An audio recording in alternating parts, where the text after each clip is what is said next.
ए भालुले टोक्छ look look भनेर उसले चाहिँ लुकाउन खोजेको, त्यो अङ्ग्रेजले चाहिँ लुक भने त हेर्नु हो, अनि ऊ चाहिँ हेर्ने हुँदाखेरि भालुले खाएछ के।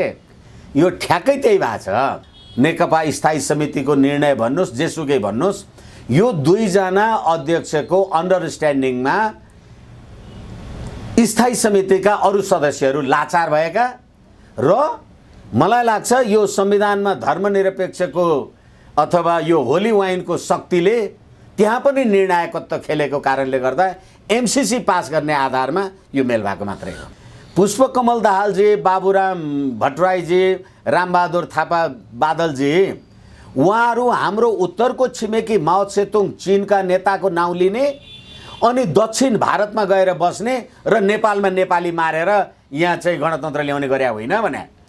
चितवनमा 1 कट्ठा जग्गा र 3 तोला सुन हुने मान्छे उहाँ आफ्नो परिवारको श्रीमतीको उपचार गर्न जाँदा युरोप अमेरिकामा गरेर जाने आउने सम्पत्तिको स्रोत के हो भनेर मैले तपाईँसँग भनेको छु। मैले फेरि पनि जोडेँ, एमसीसी वाला र सत्य निरूपण तथा मेलमिलाप आयोगको कुरा र अहिले अमेरिकाको इन्ट्रेस्टमा यदि तपाईँले एमसीसीलाई पास गर्नुहुन्न भनेदेखि यी सबै कुराको डोमिकल सर्ड, जस्तो कहिलेकाहीँ हामी भन्छौँ नि, त्यो रोमको अत्याचारी राजा निरोले के गर्थ्यो अरे भने मान्छेलाई मार्नुको लागि त आफ्नो कोठाभित्र बोलायो, एकदम धारिलो हतियार धागाले बाँधेको छ, अनि मान्छे कुरा गर्न प्रभु भनेर उभिएपछि अनि त्यो तलवार हल्लाउन लाउँथ्यो अरे गार्डलाई, अनि बोल्दा बोल्दै जब तलवारले यहाँ छिन्थ्यो अनि त्यतिखेर आनन्दले हाँस्थ्यो अरे के।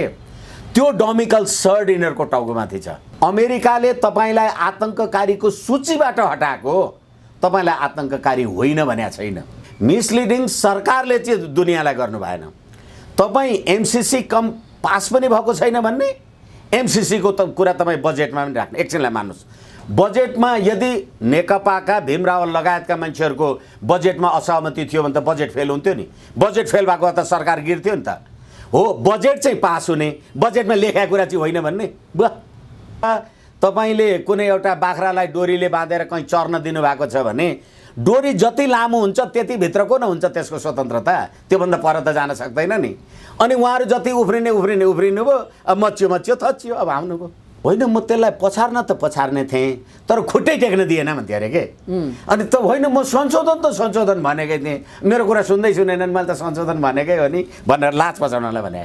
भीम रावलजीले आफूले जेसुकै कुरा भने पनि गरे पनि नेकपाको विचारसँग सहमत मानिस, नेकपाको अत्यधिक बहुमतको सरकार संसद, त्यो संसदमा बसेर उहाँले एमसीसी अन्तर्गतका युवराज खतिवडाजीले तत्कालीन अर्थमन्त्रीले पेश गर्नुभएको प्रस्तुत गर्नुभएको बजेट पास गरिसकेपछि अब म एमसीसी पास गर्छु र गर्दिनँ भनिरहनु पर्छ भनेको कस्तो कुरा गरे। अहिले त अभिनय गरिराख्नु भएको छ तपाईँहरू। नेपाली सेनालाई स्काई ट्रक दिएको कुरा फिर्ता लिनुहोस् न त। त्यो बजेट पारित गरेको त्यो बजेट फेल गर्नुहोस् न त। वरिष्ठ अधिवक्ता राजनीतिक विश्लेषक विष्णु भट्टराई हामीसँग हुनुहुन्छ। विष्णु सर, यहाँलाई स्वागत छ। हजुर, धन्यवाद, नमस्कार। हजुर, अब यो समसामयिक राजनीतिमा सिरिजबद्ध रूपमा अपडेट हुँदै यहाँसँग पनि हामी कुराकानी गर्दै नै गइरहेका छौँ एउटा स्तम्भकै रूपमा। हजुर, र खास गरी यो सत्तारूढ नेकपा यसले समग्र नेपालको राजनीतिमा प्रभाव पार्ने कारणले त्यसमा पनि हामी फोकसहरू कुराकानी गरि नै रहेका छौँ।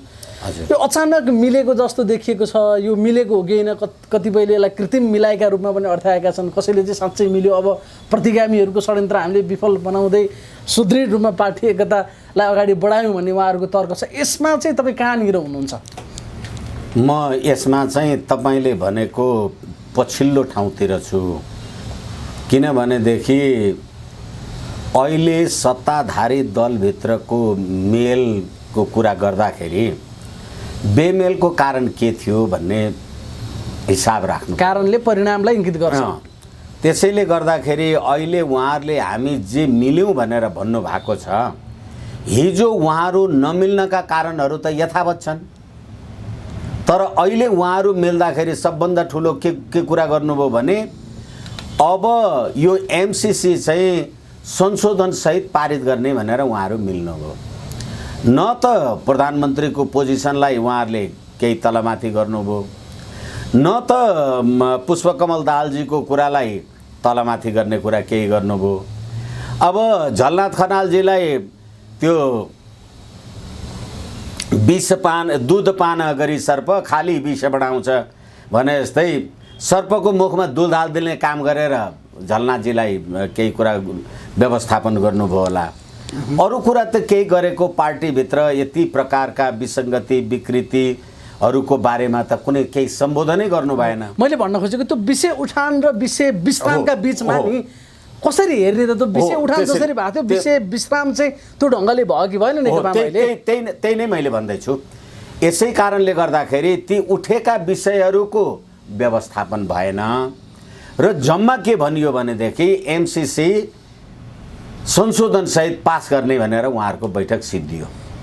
यस कारणले गर्दाखेरि एमसीसीलाई विरोध गर्ने नेकपा सत्ताधारी दलभित्रकै मानिसहरूको स्वर मत्थर भएर मलाई लाग्छ प्रधानमन्त्रीजीले, मैले धेरैचोटि तपाईँहरूसँग कुरा गर्दा भनेको छु, प्रधानमन्त्रीजीले मलाई अमुक देशले चाहिँ प्रधानमन्त्री पदबाट निकाल्न लाग्यो के निकाल्न लाग्यो भनेको कुरामा चाहिँ एमसीसीको कुरामा पश्चिमा शक्तिहरू समेतको संलग्नतामा उहाँहरू त्यो एमसीसी पास गर्ने धारणामा एक ठाउँ हुनुभएको होइन भनेदेखि उहाँहरूको झगडाका जे आधार र कारणहरू थिए ती यथावत नै छन्। त्यो एमसीसीको विषयमा प्रवेश गर्नुभन्दा अगाडि यो सुरु चाहिँ कसरी भएको थियो भने केपी ओलीले को मनमौजी, अब कानुनी भाषामै भन्नुपर्दा मनमौजी बढी भयो र उहाँलाई अब पार्टीमा राख्ने हो भने पार्टी पनि यथा रूपमा राम्रोसँग अगाडि बढ्न सक्दैन र सरकार पनि उहाँले राम्रोसँग चलाउन सक्नु भएन। जति केपी ओलीलाई सरकारमा राखिन्छ त्यति चाहिँ हाम्रो साग गिर्दो अवस्थामा जान्ने छ भन्ने पृष्ठभूमिबाट उहाँहरूले विषय उठान गर्नुभएको थियो।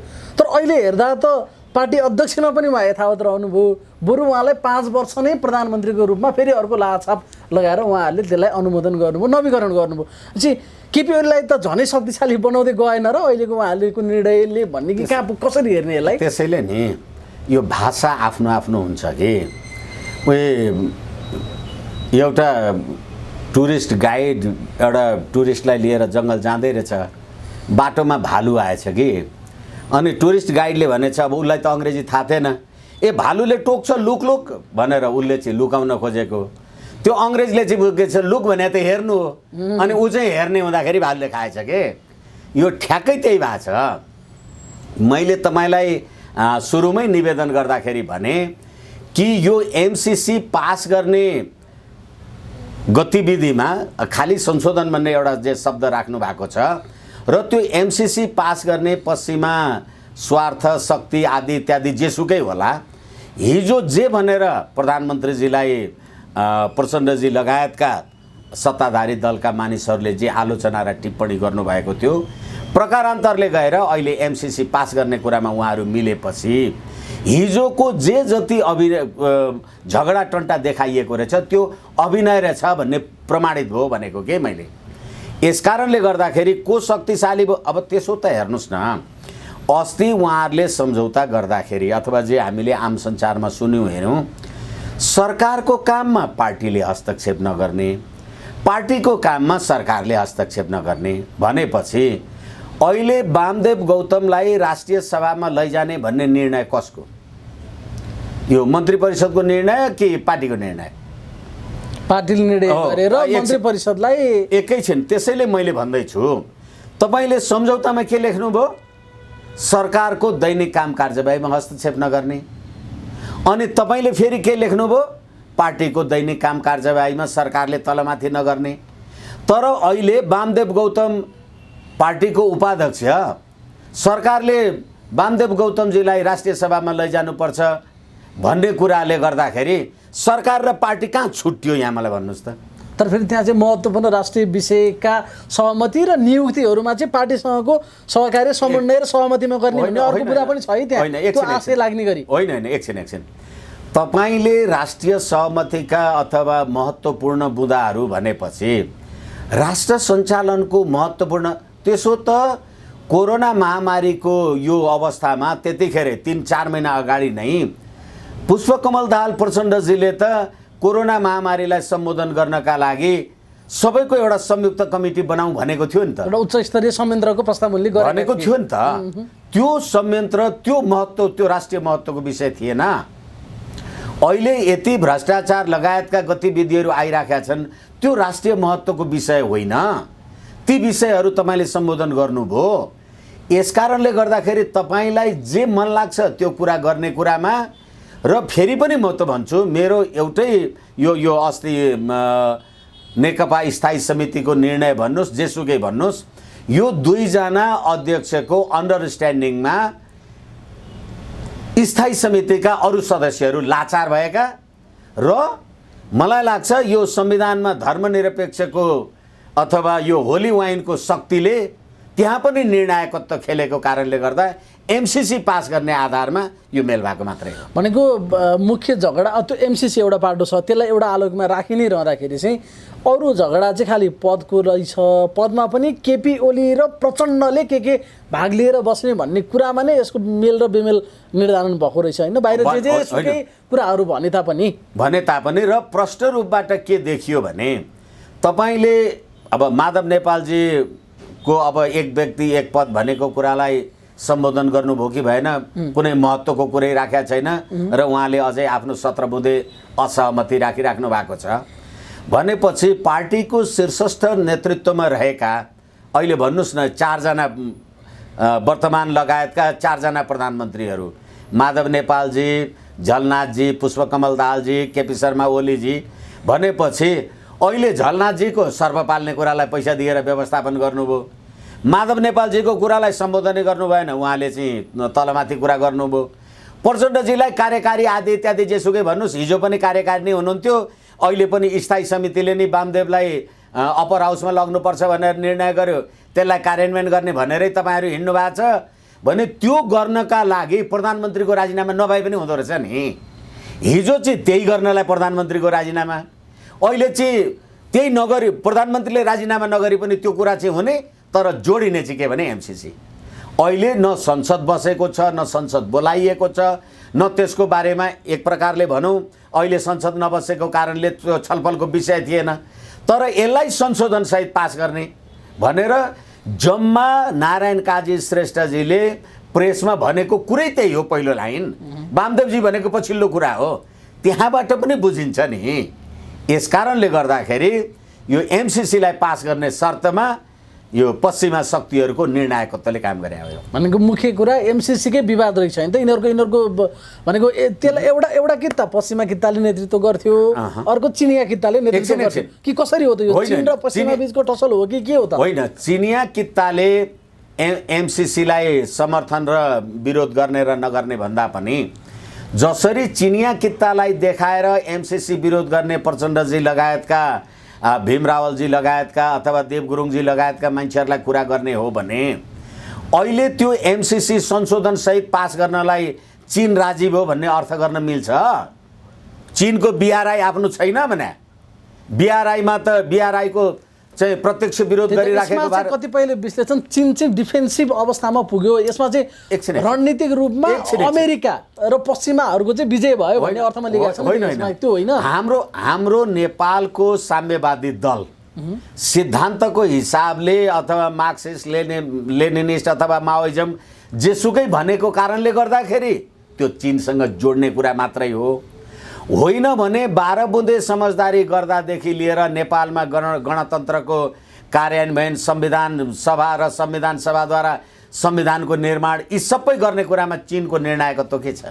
अनि खालि नामले चीनसँग जोडिने, कामले पश्चिमासँग जोडिने यो पार्टी हो नेकपा भन्ने हो। मैले तपाईँलाई पहिले पनि तपाईँहरूसँग कुरा गर्दा भनेको छु, पुष्पकमल दाहालजी, बाबुराम भट्टराईजी, रामबहादुर थापा बादलजी, उहाँहरू हाम्रो उत्तरको छिमेकी माओ त्से-तुङ चीनका नेताको नाउँ लिने अनि दक्षिण भारतमा गएर बस्ने र नेपालमा नेपाली मारेर यहाँ चाहिँ गणतन्त्र ल्याउने गरे होइन भने।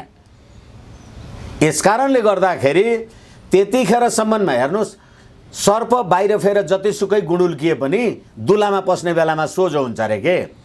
अहिले तपाईँले पटक पटक सार्वजनिक रूपमा कमिटमेन्ट गरेका 17,000 नेपाली जनता मरेको कुरामा 5,000 को जिम्मा म लिन्छु भन्ने, कोनी के म लिन्छु भन्ने, यी सबै गतिविधिहरूले गर्दाखेरि कहाँबाट सत्ता सञ्चालित भएको छ र धर्मनिरपेक्ष भनेर संविधानमा राख्नको लागि चीनले उक्साएको थियो कि बेलायत अमेरिका लगायतकाले उक्साएका थिए, त्यो कुरा हामीलाई थाहा छ। नेपालमा राजतन्त्र राख्नुपर्छ कि पर्दैन भन्ने कुरामा चीनको भूमिका थियो कि थिएन, त्यो पनि हामीलाई थाहा छ। त्यसकारणले अहिले एमसीसी पारित गर्ने शर्तमा यदि तपाईँले एमसीसी पारित गर्नुहुन्न भनेदेखि अमेरिकाले तपाईँलाई आतंककारीको सूचीबाट हटाएको, तपाईँलाई आतंककारी होइन भनेको छैन। र सत्यनिरूपण तथा मेलमिलाप आयोग ऐनमा जसरी त्यो बर्बरतापूर्वक मानवाधिकारको हत्या अथवा मानवाधिकारको उल्लङ्घन गरेर कसुर भएको छ भने त्यस्तालाई माफी दिन पाउँदैन भन्दा पटक पटक त्यो सर्वोच्चले गरेको फैसला उल्टाउनुपर्छ भन्दा सर्वोच्चले मानेन।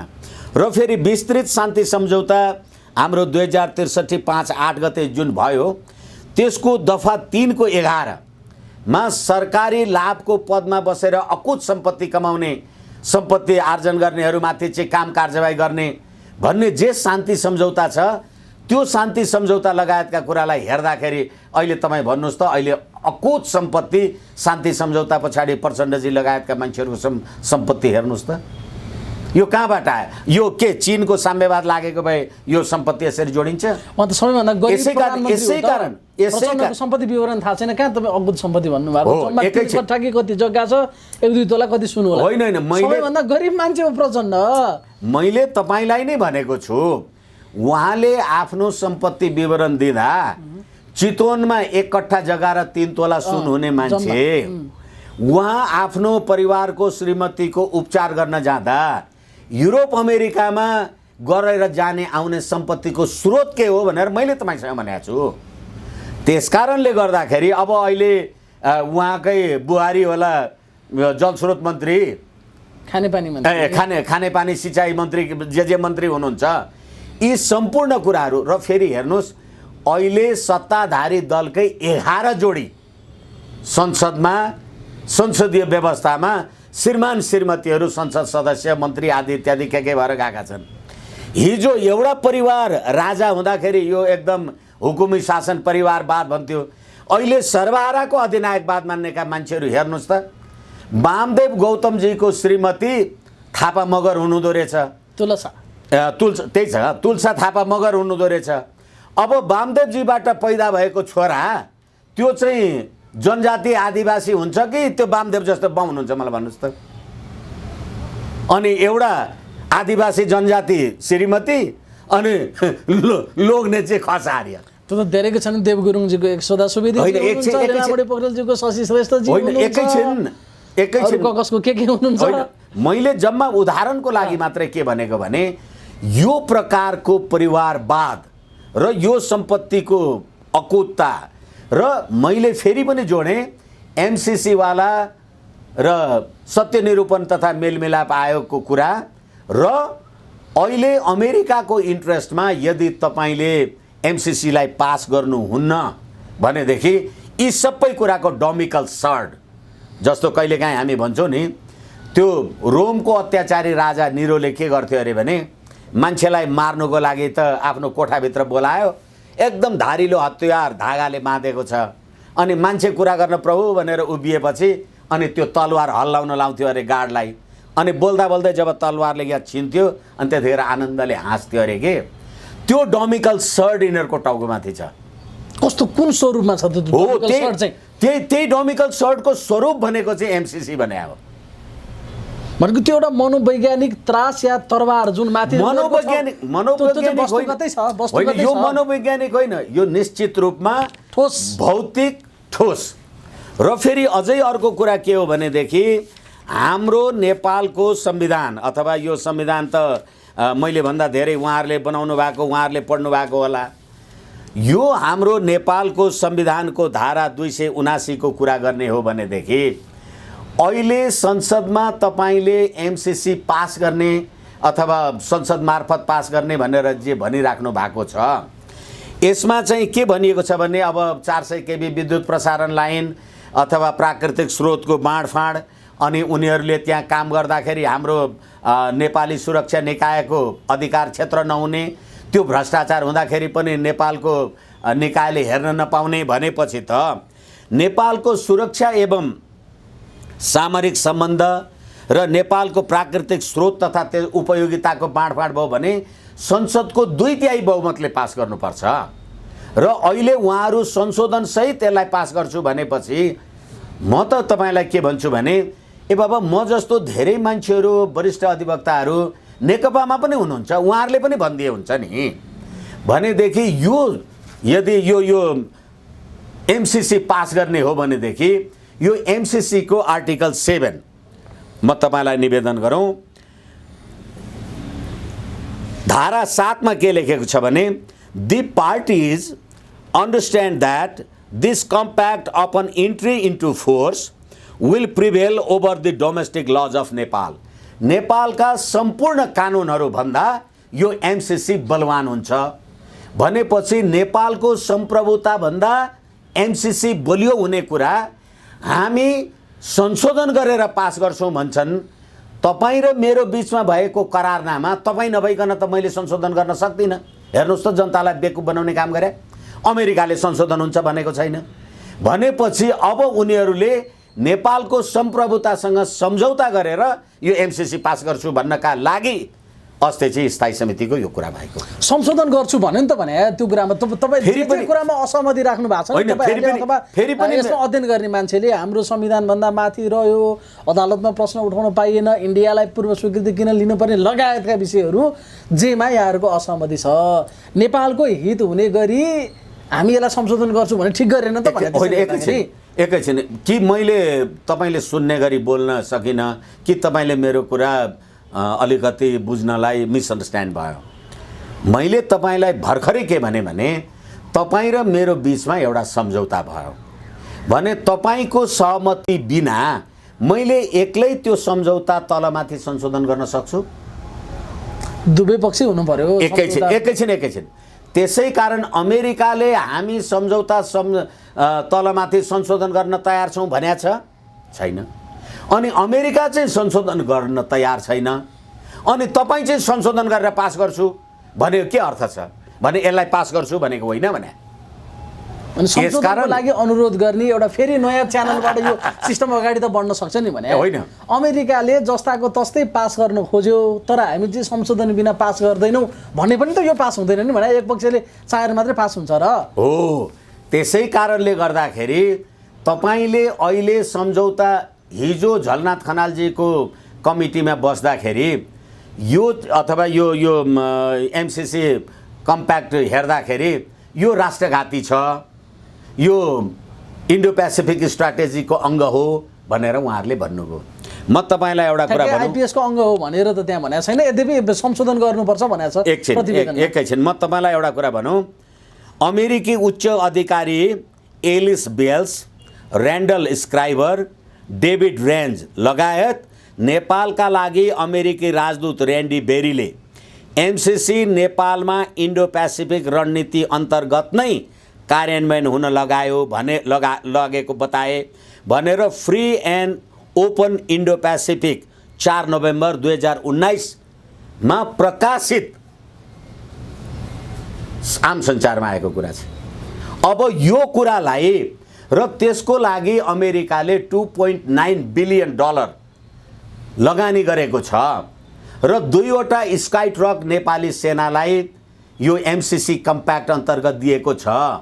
युवराज खतिवडाजीले प्रस्तुत गर्नुभएको बजेटमा भीम रावल लगायतका मान्छेहरूले एमसिसी अन्तर्गतका योजनाहरू बजेटमा राख्यो भनेर पार्लियामेन्टमा भन्नुभएको छ अनि अहिले तपाईं संशोधन सहित पास गर्ने भन्दाखेरि यो इन्डो पेसिफिक स्ट्र्याटेजीबाट तर उहाँले पछि फेरि यो विषय संसदबाट पास नभएसम्म त्यसमा बजेट कार्यान्वयनमा जाँदैन भनेर पनि स्पष्टीकरण दिनुभएको छ नि। फेरि मिसलिडिङ त गर्नु भएन? होइन मिसलिडिङ गर्ने मिसलिडिङ सरकारले चाहिँ दुनियाँलाई गर्नु भएन। तपाईँ एमसिसी कम पास पनि भएको छैन भन्ने एमसिसी को कुरा तपाईँ बजेटमा पनि राख्ने। एकछिनलाई मान्नुहोस्, बजेटमा यदि नेकपाका भीम रावल लगायतका मान्छेहरूको बजेटमा असहमति थियो भने त बजेट फेल हुन्थ्यो नि। बजेट फेल भएको त सरकार गिर्थ्यो नि त। हो, बजेट चाहिँ पास हुने, बजेटमा लेखेको कुरा चाहिँ होइन भन्ने, यस्तो पनि कुरा हुन्छ भने। यसै कारणले गर्दाखेरि यो एमसिसीलाई पूर्णता दिनका लागि अमेरिकी सेनाले नेपाललाई 2वटा स्काई ट्रक दियो, यो कुरा आइसक्यो। बजेट तपाईँले एमसिसी अन्तर्गतका कुराहरू समावेश गरेको पास गरिसक्नुभयो। अब त्यसलाई खण्ड खण्ड गर्दै अब आउने पार्लियामेन्टमा पास गर्नका लागि अस्ति चाहिँ नेकपा स्थायी समितिको कमिटीको बैठक टुङ्गिएको प्रश्न बुझिन्छ। यसमा संशोधनै हुन नसक्ने विषयमा हामी संशोधन गरेर पास गर्छौँ भनेर फेरि बेकुफ बनायो नेकपाले जनतालाई, बेकुफ बनायो, बेकुफ दिउँसै रात पार्यो। एकछिन दिउँसै रात पार्यो भन्दा नि यो कहिलेकाहीँ भन्दा अलिकति अन्यथा हुनसक्छ। अब यहाँ रात पर्यो भने अमेरिका उज्यालो हुन्छ, अमेरिका उज्यालो भयो भने यहाँ रात पर्या हुन्छ। अमेरिका र नेपालको कुरा हो नि, कतिखेर दिउँसो कतिखेर राति भने। यसै कारणले गर्दाखेरि तपाईँ अथवा म आम सञ्चार मार्फत के जिम्मेवारीका साथ भन्न सक्छु भने यो तपाईँले इन्डो पेसिफिक स्ट्राटेजी अन्तर्गत कई गतिविधिलाई तपाईँले एक्नोलेज गर्नुभएको। अब अहिले नेकपाभित्रको अघि पनि हामीले कुरा गऱ्यौँ चीनको निर्णायकत्व अथवा चीनले तलमाथि कोनी के गरे सरे कोनी के भनेदेखि अहिले त एमसिसी पास गर्नु हुँदैन भन्ने त आवाज सिद्धियो नि त नेकपाभित्र। लेलामुडी पोखरेल बाँकी हुनुहुन्छ, त्यसो त नोट अफ डिसेन्ट होइन, त्यसो त पार्लियामेन्टमा एउटा कुनै स्वतन्त्र सदस्य पनि छ अनि त्यसले मैले विधेयक बनाएँ मैले पास गरे हो भनिदिए पनि त हुन्छ नि, त्यो के फरक पऱ्यो। यस्तो कुरा अर्थ त्यसको औचित्य छैन भनेको नेकपा अब एमसिसीलाई पास गर्ने मुडमा पुग्यो, गर्ने एक रूपले एक मतले। एकछिन म त के भन्छु भने नि यो उहाँहरूले गर्नै थियो, तर के हो भनेदेखि एउटा अभिनय एउटा मञ्चन गरेर जे मञ्चन गर्नुभयो त्यो मञ्चनको पटाक्षेप हो एक। र अर्को कुरा के भने त्यसो भने अब एउटा काउन्टर प्रति प्रश्न आउन सक्छ, त्यसो भने त्यतिखेर किन चाहिँ यो अमेरिका लगायत अथवा जसको इन्ट्रेस्ट थियो एमसिसीमा किन भनेनन् त भन्दाखेरि नि तपाईँले घोडालाई पगा लगाएको छ भने अथवा तपाईँले कुनै एउटा बाख्रालाई डोरीले बाँधेर कहीँ चर्न दिनुभएको छ भने डोरी जति लामो हुन्छ त्यति भित्रको न हुन्छ त्यसको स्वतन्त्रता, त्योभन्दा पर त जान सक्दैन नि। अनि उहाँहरू जति उफ्रिनु भयो, अब मच्यो थच्यो, अब आउनुभयो। भनेको अब त्यो संशोधन भन्ने कुरा त बाहिर आइसक्यो, उनीहरूले कसरी त्यो नौटङ्की फेरि अर्को एकपटक पनि मञ्चन गर्नु पर्यो नि त। पास गर्नुभन्दा अगाडि त फेरि यहाँ मैले तपाईँलाई एकचोटि मञ्चन गर्नु पर्यो। जसरी महाकालीसँग कम्पाइल गरेर हेर्ने भने यस्तै कुरा हुँदै लास्टमा सङ्कल्प भनेर यसलाई चाहिँ नि सेफ ल्यान्डिङतिर गएको थियो तिनीहरू। होइन अहिले के हुन्छ त यो संशोधन र सङ्कल्प होइन। अब एकैछिन अहिले संशोधन भन्ने कुराको सम्भावना नै छैन। मैले धेरैचोटि भनिसकेँ गऱ्यौँ भनेर एउटा मञ्चन नगरिकन सुख पनि त छैन। हो त्यसै कारणले देखाउनका लागि एउटा कुरा यो देखाउनु भयो। उही कहिलेकाहीँ भन्छन् नि मैले बिहानदेखि भात पनि खाएको छैन मलाई भोक पनि लागेको छैन भने जस्तो तपाईँले भन्नका लागि एउटा कुरा भन्नुभयो। अब गर्नलाई चाहिँ यो काम कारबाही अघि मैले भने नि आंशिक रूपबाट त एमसिसी कार्यान्वयन भइसक्यो, बजेटमा आएर एमसिसी आंशिक कार्यान्वयन भइसक्यो। 2वटा स्काई ट्रक नेपाली सेनालाई त्यही अन्तर्गत दिएको कारणले कार्यालय राखेर स्यालेरी खाएर बसेका छन् अमेरिकी अधिकारीहरू। एकैछिन त्यसै कारणले गर्दाखेरि तपाईँले अहिले जुन रणनीतिका साथ इन्डो पेसिफिक स्ट्राटेजीका साथ यो एमसिसी आएको छ, भोलि एमसिसी कार्यान्वयन हुँदा यो विद्युत प्रसारण लाइन अथवा के बिछ्याउने ओछ्याउने खन्ने बाटोसाटो गर्ने कुरा त्यो सबै आवरणमा अमेरिकी सेनाको उपस्थिति भयो भने तपाईँ के गर्नु। तपाईँले अहिले जोड्नुभयो नि महाकालीवाला 2052 सालमा उहाँहरूले यो जे जति गतिविधि गर्नुभयो होला, आज 25 वर्ष भयो त्यो टुङ्गिएको छैन। अब भोलि यहाँ एमसिसी अन्तर्गत आएका अमेरिकी खुफिया होलान्, सेना होलान्, कारबाही होलान्, कर्मचारी होलान्, जे होलान्, हाम्रो काम कारबाही सकिएको छैन भनेर चाहिँ अर्को 10 वर्ष बस्यो भने के गर्नुहुन्छ? तर एक थरी मान्छेले के पनि तर्क गर्छन् भने नि सर, अमेरिकी सेना त अहिले पनि छ नि नेपालमा, ट्रेनिङका नाममा होला, यसका नाममा होला, त्यसका कुनै न कुनै रूपमा अमेरिकी सेना छ। एकछिन किन आउनु पर्यो फेरि एमसिसीको नाममा यहाँ आउँदैन भन्छन् फेरि मान्छेहरू। कति राम्रो कुरा भने तपाईँ त्यसो त अमेरिकी राजदूतावास नै छ नि, त्यहाँ सेना छैन र भने छ त होइन। यसै कारणले गर्दाखेरि एमसिसी यो काम गर्ने प्रयोजनका लागि भनेपछि तपाईँको देखाउने दाँत एउटा चपाउने दाँत अर्को हुने भयो। यो अहिले यहाँ जे देखिराखेका छन् त्यो चाहिँ खाने र चपाउने एउटै देखिराखेको छ कि र फेरि अर्को कुरा के हो भने यो त हाम्रो रसुवा केरुङ चीनसँगको सीमासम्म तिब्बतसँगको सीमासम्म जोडिएको कुरा हुन्छ भनेदेखि त्यहाँसम्म जानका लागि त वैधानिकता प्राप्त भयो नि। यसै कारणले गर्दाखेरि यो अहिले एमसीसी पास गर्ने कुरामा र यो अमेरिकी यति जिम्मेवार मान्छेहरूले यो जे काम कारबाही गरिराखेका छन्, हामीले देशलाई जानेर नजानेर पश्चिम दक्षिणी ध्रुवमा चाहिँ ध्रुवीकृत गऱ्यौँ। नन अलाइन फरेन पोलिसी कसरी मेन्टेन गर्छौँ हामी? त्यो असंलग्न परराष्ट्र नीति चाहिँ अब त्यसमा हामी व्यवहारिक रूपमा देखेनौँ होइन? देखिएन, किनभने 12 बुँदे समझदारी गर्दादेखिका कुराहरू हुन्, संविधान निर्माण गर्दाका कुरा हुन् अथवा संविधान बनाउँदादेखिका कुराहरू हुन् र अहिले कार्यान्वयनको अवस्थामा पनि हामीले हेरिराखेका छौँ। यी सबै कारणहरूले गर्दाखेरि र अहिले जुन प्रकारको हाम्रो संसदको संरचना छ, 2/3 बहुमतको सरकार भनेर हामी जे भन्छौँ, एउटा विधेयकसम्म पास गर्न सक्दैन। हेर्नुहोस् त, कुन विधेयक सक्दैन? नागरिकता विधेयक सक्दैन। कुन विधेयक सक्दैन? गुठी विधेयक सक्दैन। तर के हो भनेदेखि होली वाइनको लागि प्रधानमन्त्रीजी बालुवाटार आफ्नो प्रधानमन्त्री निवास छोडेर होटल सोल्टी बस्नुहुन्छ। अनि अब अहिले प्रसङ्गवश कुरा त उठ्ने नै होला, एउटा कर्मचारीको नियुक्ति र बर्खास्तगीको बारेमा यत्रो जनताको वाद विवाद छ। उहाँ दक्षिण कोरियाको हकजाहानले 1 करोडको तकमा सुशासनको तकमा अरे। उहाँ चाहिँ उहाँको शासक हो कि नेपालको थाहा छैन भनेदेखि त्यो प्रवृत्तिलाई चिनेर जानेर थाहा पाएर 12 बुँदे समझदारीमा जसले जोमा बोकिएका हुनुहुन्छ नेपालका राजनीतिक शक्तिहरू, अहिले एमसीसीको विरुद्धमा कोही देखियो? अब हेर्नुहोस् त, नेपाली काङ्ग्रेस, नेपाली काङ्ग्रेसलाई त अस्ति नै हतार भएको थियो। धेरै कारण फ्याक्टरहरू छन् होला भने अब नेकपा पनि एकमत भइसक्यो भने नेकपामा केही विवादहरू थियो, त्यो चाहिँ संशोधन भन्ने नाम अहिले दिए, लेपन गराइदिए। तपाईँ भन्दै हुनुहुन्छ यो चाहिँ खालि मञ्चन मात्रै हो, उनीहरूको अनुहार देखाउन, मार्क्स लाउन नपरोस्। होइन, कहिले काहीँ के भने नि, मैले तपाईँलाई होइन शिवजी यो कुरा किन यस्तो गर्नुभयो, यस्तो नगर्नुपर्ने भनेर भन्यो भने त्यो त्यत्रोसँग पनि डराउने होइन। म त्यसलाई पछार्न त पछार्ने थिएँ, तर खुट्टै टेक्न दिएन भन्थ्यो अरे के। अनि त होइन, म संशोधन भनेकै थिएँ, मेरो कुरा सुन्दै सुनेनन्, मैले त संशोधन भनेकै हो नि भनेर लाज बचाउनलाई भने। ए संशोधन त हामीले भनेकै हो नि, भनेकै हो। अब मानेर मेरो के गर्नु? 12 बुँदे उतैबाट आयो, धर्मनिरपेक्ष उतैबाट आयो, त्यो होली वाइन उतैबाट आयो, म के गर्ने भन्ने भनेको भीम रावलजी अनुहार देखाउन उहाँलाई लाज नहोस् भनेर संशोधनको हो त। अहिले अब कुरा गर्दा अलि हल्का कुरा गरे जस्तो हुन्छ, मुखमा कट्टु लाएर हिँड्ने दिन आयो, भीम रावलजीलाई के लाज हुन्छ र? तर उहाँले त यो चाहिँ एमसीसी पास गर्न लागेका दलालहरूले म माथि उडाए, मेरो चाहिँ देशभक्तिपूर्ण भावनामा कहिले तलमाथि हुने छैन, तिमीहरूको त्यो सपना पुरा हुँदैन, खबरदार भनेर बजेट किन पास? होइन, म तपाईँलाई फेरि स्मरण गराउँदैछु, तपाईँ आफैले पार्लियामेन्टमा एमसीसी अन्तर्गतका परियोजनाहरू बजेटमा राखे भनेर बोल्ने मान्छे तपाईँ होइन? त्यो बजेट किन पास गर्न दिनुभयो?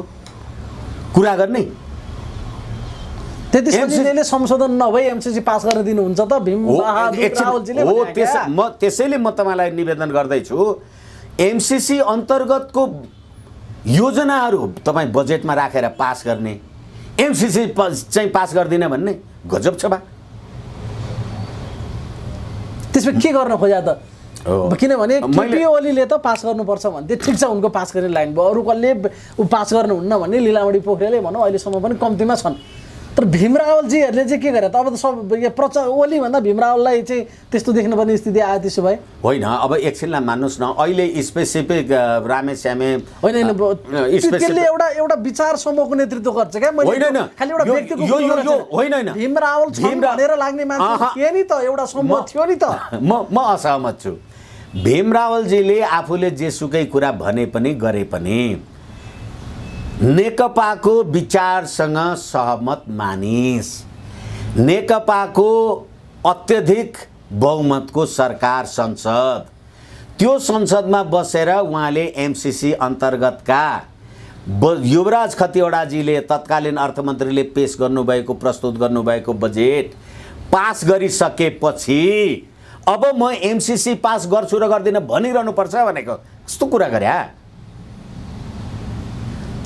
तपाईँ यो ढोका खोलेर कोठाभित्र चाहिँ पसिसक्नुभयो, होइन अब त्यो ताला खोल्ने कोनी के गर्ने म छोड्ने हो र भने। भनेको अहिलेबाट होइन, हिजोबाट नै भीम रावल एमसिसीको पक्षधर मान्छे हुन्। भीम रावल मात्रै होइन, बजेटको कुरा मैले गरिरहँदा प्रचण्ड लगायतका सबै मान्छेहरू यो अहिले त अभिनय गरिराख्नु भएको छ। तपाईँहरू नेपाली सेनालाई स्काई ट्रक दिएको कुरा फिर्ता लिनुहोस् न त, त्यो बजेट पारित गरेको त्यो बजेट फेल गर्नुहोस् न त। के का लागि त यो अभिनय चाहिँ के का लागि? हिजो देखेको त्यसो त्यो भनाइ त्यो गराइ र अहिलेसम्म पनि जे प्रतिक्रियाहरू उहाँले दिनुभएको छ त्यो चाहिँ के का लागि हो? किनभनेदेखि हिजो जसको आशीर्वाद, सत्ता, शक्ति, समर्थन, सिद्धान्त, आचरण, दृष्टिकोणबाट नेपालको राजनीतिक परिवर्तनमा आफूलाई संलग्न गर्नुभयो नि, त्यसको गुण तिर्दै जानु परेन? त्यही गुण तिर्ने काम हो। त्यहाँभन्दा बढी होइन यो, त्यहाँभन्दा बढी अरू के हुने भने गर्दा गर्दै देशको राष्ट्रिय झन्डा जडाएको कुरामा यो देशका पार्टीहरूलाई सरोकार र मतलब छैन। एमसिसीको बारेमा हेर्नुहोस् त, यत्रो बहस र छलफल। त्यो त टिप्पणी गर्न पनि विषय होइन, सामान्य कुरा हो भन्नु भने रक्षा मन्त्रीजीले हो त देशको सेना अरू त दोसल्ला लिएर खादा लिएर उडाउनु परेछ। हो, देशको सेनालाई लकीरका फकीर भन्नु पनि सामान्य हो, राष्ट्रिय झन्डा जडाउनु पनि सामान्य हो। प्रधानमन्त्रीजी जुन दौरा सुरुवाल कोट टोपी लाएर हिँड्नुहुन्छ त्यही टोपी डढाउनु पनि सामान्य हो। असामान्य त एमसिसी पास गर्नु पो त हो। यस्तो देश, यो देशका सत्ताधारी दलका मान्छेहरूको अभिनय हेर्नुहोस्। कतिपयले चाहिँ भीम रावलजी मन्त्री बन्नकै लागि यदि सबै गर्नुभएको छ कि भन्ने ढङ्गले पनि टिप्पणी विश्लेषण गरिरहेछन्। त्यो पनि त्यसै भन्ने अब उहाँ के हो त? किनभने अलि लामै समय भयो उहाँको त्यति सरको आवाज पनि नसुनेको। त्यो एमसिसी कार्यदलमा नि बस्नुभयो, अहिले यो नेकपाको विवाद समाधान कार्यदलमा पनि उहाँ चाहिँ राख्नुभयो। कतिपयले त्यो कार्यदलका सदस्य नै भावी मन्त्रीका अनुहार हो भनेर पनि टिप्पणी गरेको र यसो इतिहास हेर्दा पनि विरोध गर्ने अनुहारहरू चाहिँ चाहे त्यो यज्ञेश भट्टराईको अनुहारमा होस् या घनश्याम भुषालको अनुहारमा पनि त्यहाँ मन्त्री बनाएपछि त्यो स्वर चाहिँ चुप्ला आएको विगत पनि छ नि, निकट विगत हेर्दाखेरि। अनि त्यसै कारणले गर्दा अब संसद सदस्य भएको मान्छे, हिजो सत्तामा उप प्रधानमन्त्री भएको मान्छे अब मन्त्री हुनलाई रहर गरे अथवा इच्छा पुरा भएन, म हुन पाउनुपर्छ भनेर आकाङ्क्षा राख्ने कुरा गर्यो भने त आफ्नो ठाउँमा जेसुकै होला। तर पनि के हो भनेदेखि यो एमसिसी पारित गर्ने जुन प्रकारको गतिविधि देखिएको छ, कालान्तरले प्रकारान्तरले यो देशका सबै राजनीतिक दलहरू जतिसुकै यहाँ हाम्रो नेपाली भूमिमा उफ्रिए पनि कराए पनि, अघि मैले भनिसकेँ, साँप बाहिर फेर जतिसुकै गुणुल्किए पनि दुलामा पस्ने बेलामा सोझो हुन्छ भनेपछि ऐन मौका आएपछि ख्वामितको कुरा चाहिँ भनेको एमसिसी चाहिँ अब पास हुने नै भयो, कसैले रोक्न नसक्ने नै भयो होइन कि कुन शक्ति यस्तो जसले पास हुनेबाट रोक्छ? अब एकैछिन हिजो पनि मलाई जहाँसम्म मलाई लाग्छ, मलाई लागेको कुरा सही नै हुनुपर्छ म दाबी गर्दिनँ। हिजो पनि एमसिसीको विरुद्धमा त जसरी भारतले गएको कार्तिक महिनामा हाम्रो लिपुलेक, लिम्पियाधुरा र कालापानी आफ्नो राजनीतिक नक्सामा समावेश गर्दा जनता सडकमा आएका थिए। अनि बल्ल अब सरकारले के गरे, फेरि लामो इस्यु हुन्छ त्यहाँ नजाउँ, अनि सरकारले तिनीहरूलाई पक्रेर थुन्ने चाहिँ काम गर्यो। भोलिपल्ट चाहिँ आखिर कालान्तरमा त्यो नक्सा चाहिँ लिपुलेक नेपालको नक्सामा राख्नु पर्यो नि भने जस्तै एमसिसीवाला कुरा पनि जनस्तरबाट पहिले आवाज उठ्या हो र जनताको कुरामा होइन। एकदम यो कुरा त यो जनताले राष्ट्रवादी कुरा उठाएको छन्, त्यही कुरा मैले पनि लिएर हिँडेँ भने महान पो हुन्छु भनेर हिँड्दै हुनुहुन्थ्यो होला। तर हिजो 12 बुँदे समझदारी गर्दाखेरि जुन त्यतिखेरका 7 राजनीतिक दल र नेकपा माओवादीका शक्तिहरू थिए, त्योभन्दा बाहिर गएर भीम रावलले के गर्न सक्नुहुन्छ? भनेको प्रचण्डजीले के गर्न सक्नुहुन्छ? तागतले चाहिँ रोक्यो भने एमसिसी रोक्यो, नभए यो अब अगाडि बढ्यो होइन त? हो, किनभनेदेखि नेपालमा कुनै एउटा, मैले तपाईँलाई निवेदन गरेँ, कुनै एउटा राजनीतिक दल संसदमा रहेको कुनै व्यक्तित्व यो एमसिसीको विरुद्धमा देखिएन। अब जनताको एउटा तागतले काम गर्यो भने रोक्यो, नभए यो अगाडि बढ्यो निश्चित रूपमा। त्यो अन्तिममा यो विषयलाई चाहिँ मैले टुङ्गोमा लाउँदै गर्दाखेरि तपाईँले त्यो डमिकल सर्टको कुरा गर्नुभएको थियो नि, अलिकति प्रचण्डहरू बिचमा केही विरोध गरेको हो कि जस्तो आवाज पनि थियो। उहाँहरू पनि अहिले एक रूपमा आउनुभयो र त्यो तरवार चाहिँ कसरी तिर्स्यायो अहिले के कारणले गर्दा उहाँहरू चाहिँ लत्रक्क अमेरिकाको छायामा त्यो गरुडको छायामा सर्प परे जस्तो हुनुभयो? यसमा प्रश्न छ। मैले तपाईँहरूसँगै कुरा गर्दा भनेको छु कि सत्य निरूपण तथा मेलमिलाप आयोग ऐन बनाएर मानवाधिकारका गम्भीर अपराधीहरूलाई कारबाही गर्ने भनेर जुन ऐनमा लेखेको कुरालाई अल्ट्रा भाइरस गर्नका लागि तपाईँ सर्वोच्च जानुभएको थियो, त्यो सर्वोच्चले त्यसलाई अल्ट्रा भाइरस गरेन। अब ठ्याक्कै अहिले गते मितिको कुरा मलाई स्मरण भएन, तर यो द्वन्द्व चलिरहँदाखेरि मलाई लाग्छ जेठको 4-5 गते प्रधानमन्त्री निवास बालुवाटारमा प्रधान न्यायाधीश चोलेन्द्र शमशेर राणाजीको बिचमा जे छलफल गतिविधि भयो र त्यो उहाँले सत्य निरूपण तथा मेलमिलाप आयोग ऐनलाई सर्वोच्चले गरेको फैसलालाई उल्टाउनका लागि सरकारले जे आदेश दिएको थियो त्यसको भोलिपल्ट सर्वोच्च अदालतले होइन यो फैसला उल्टिँदैन, गम्भीर मानवाधिकारका अपराधीहरूलाई त छोड्न मिल्दैन भन्ने कुरा सर्वोच्चले भन्ने। अनि त्यहाँबाट सत्य निरूपण तथा मेलमिलाप आयोगमा परेका उजुरीहरूको बारेमा तिमीले प्रधानमन्त्री हटाउने खेल गर्यौ भनेदेखि कर्णेल कुमार लामा जस्तो नेपालमै पनि तिमीलाई ट्रायल हुन्छ भन्ने कुरा थ्रेट हुने। प्रचण्डलाई तर्साउने सदाबहार एउटा द्वन्द्वकालीन मुद्दा र त्यसैले काम गर्यो अहिले पनि तरवारले काम गर्यो। एकछिन यो तर्साउने होइन, त्यो चाहिँ सदाबहार हतियार होइन। प्रचण्डलाई तर्साउने होइन, देर सबेर तपाईँले मैले 17,000 मान्छे मारेको छु भन्ने कुरा तपाईँले 5,000 मान्छे मारेको जिम्मा म लिन्छु भनेर तपाईँले जे भन्नुभएको छ, तपाईँ पश्चिमा शक्तिको इन्ट्रेस्टभन्दा निर्णायक रूपले एक स्टेप बाहिर जाने हुने बित्तिकै मैले सुरुमा तपाईँले भने अमेरिकाले तपाईँलाई आतङ्ककारीको सूचीबाट हटाएको, आतङ्ककारी नभनेको होइन, जुनसुकै बेला त्यो काम कारबाही हुन्छ।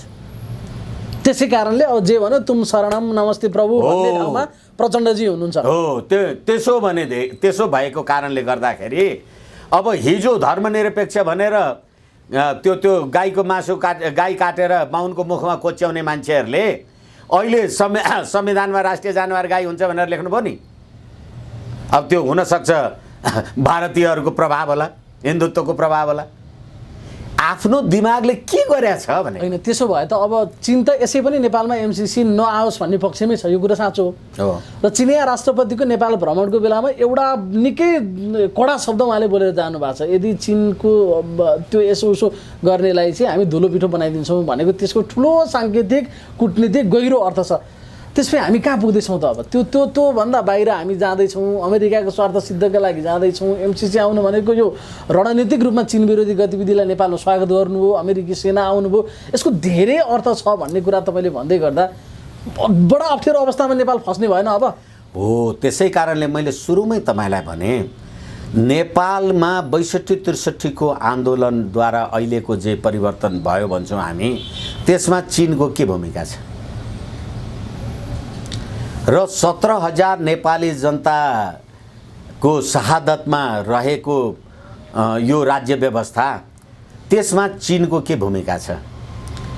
52 सालमा प्रचण्डजीहरू जङ्गल पस्दाखेरि बाबुराम भट्टराईजीहरूले तत्कालीन प्रधानमन्त्री शेरबहादुर देउवालाई बुझाएको 40 मुदे ज्ञापनमा संसद भनेको खसीको टाउको राखेर कुकुरको मासु बेच्ने हो, हामी त जङ्गल जान्छौँ भनेर गएको मान्छेहरू, भारतसँगको 1950 को सन्धिलाई खारेज गर भनेर जङ्गल गएका मान्छेहरू अहिले कति मान्छेहरू संसदमा पुगेर खसीको टाउको देखाएर कुकुरको मासु खाइराख्नु भएको छ।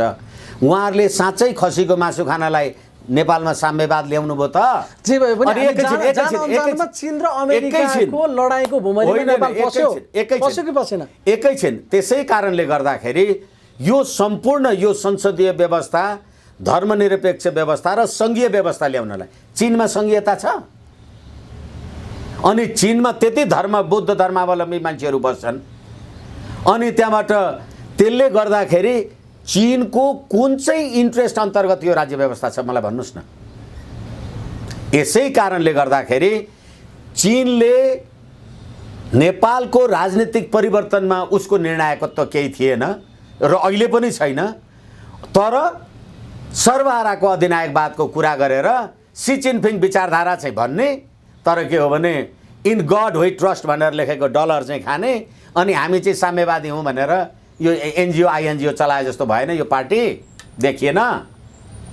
खालि नामले मात्र, नामले चाहिँ चिनीतिर ढल्किने कामले चाहिँ फेरि पश्चिममा ए बाबा अमेरिका, भारत यतातिर छ। नेकपा पार्टीका मन्त्री भएका मान्छे, संसद सदस्य भएका मान्छे घरमा चण्डी पाठ गरेर धोती फेरेर अथवा अहिले धोती नफेरे पनि मन्दिरमा पूजा गरेर अथवा आज मङ्गलबार गणेशस्थानमा गएर टीका लाएपछि अनि पार्टी अफिसमा जान्छन् र होइन हामी भने त यो धर्म भनेको अफिम हो मान्नु हुँदैन भनेर केटाहरूलाई भन्छन् अनि केटा त्यही सुनेर ताली पड्काउने होइनन् भने त्यो त जो पनि भूकम्प आउँदा राम राम भन्ने रहेछन्, कुरा सकिहाल्यो त्यहाँ त्यही त भन्दा होइन। यसै कारण सिद्धान्तको कुरा मैले हिपोक्रेसी पाखण्डपन यो नेपालको सत्ताधारी कम्युनिस्ट हो भन्नेमा जति पाखण्डपन त अरू कहीँ छँदैछ।